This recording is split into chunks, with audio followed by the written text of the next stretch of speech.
sakit gout. Sakit gout itu sebenarnya disebabkan ada jin dan setan. Ya. Dan saya dapati dia terbalik ya.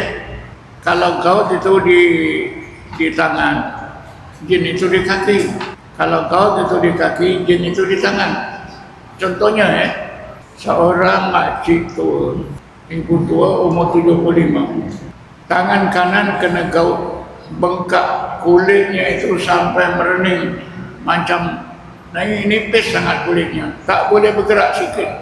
Kaki kiri kena gout, tangan kanan kena gout.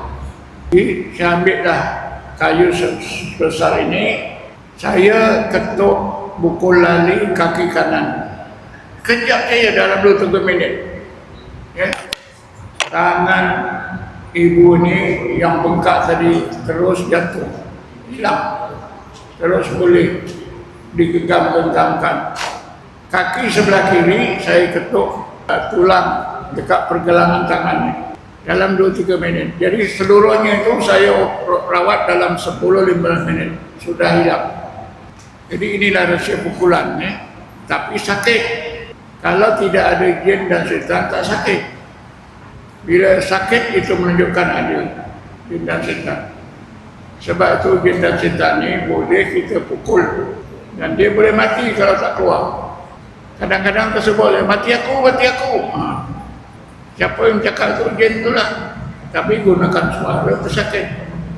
Jadi ini saya terangkan ya, kenapa kita pukul. Dan ini cara yang digunakan oleh Rasulullah, oleh sahabat. Salah satu cara. Sayyidina Umar gunakan tongkat, pukul kepala sahabat yang terasuk sampai berdarah-darah.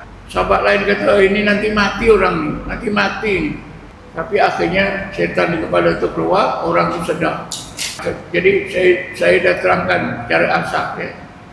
Kemudian hukum ya, dalam hukum perubatan ni, orang lelaki boleh merawat perempuan walaupun bukan mahram.